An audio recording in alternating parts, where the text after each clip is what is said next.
परमेश्वर के भेद भाई भक्त सिंह द्वारा 8 नवंबर 2021। उसने उसके चारों ओर रहकर उसकी रक्षा की और अपनी आग की पुतली की नई उसकी सुधि रखी। व्यवस्था विवरण 32 अध्याय का 10 पद। याकूब अर्थात ठग।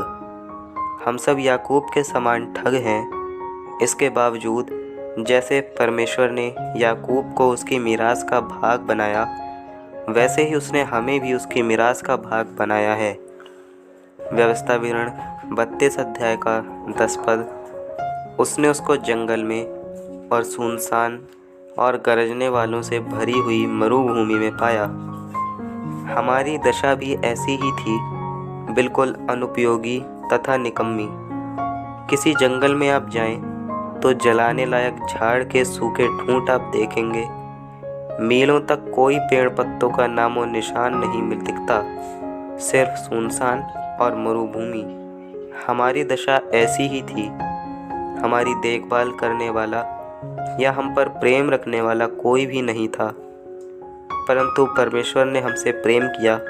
वो हमको चलाता है, शिक्षा देता है, मदद करता है और अपनी आँख की पुतली की नाई संभालता है। वो हमें अपनी मीरास बनाना चाहता है और जब हम खुद को उसके हाथ में रख देते हैं, तब वो कदम पर हमारी अगुवाई करता है। विश्वासी के लिए हर एक कसौटी उच्च शिक्षा की तालीम के समान है। निर्धनता और बीमारी दंड नहीं है, वो तो उच्च कोटि की शिक्षा है। अपनी आँख की पुतली की नाई उसकी सुधि रखें।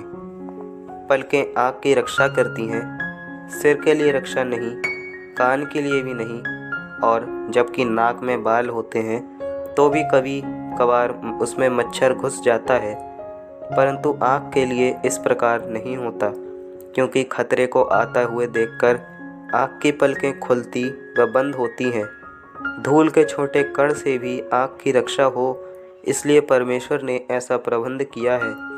परमेश्वर का वचन कहता है कि जिस रीति से आँख की पलकें हर एक जोखिम से आँख की पुतली की रक्षा करती है, वैसे ही उसने हमारी रक्षा करने की प्रतिज्ञा की है। वो तो जीवित परमेश्वर है। वो कहता है कि जो कोई तुमको छूता है वो मेरी आँख की पुतली ही को छूता है। यदि हम उसके बहुमूल्य लहू से मोल लिए हुए धन हैं, तो वो हमें अपनी आँख की पुतली की नहीं संभालेगा।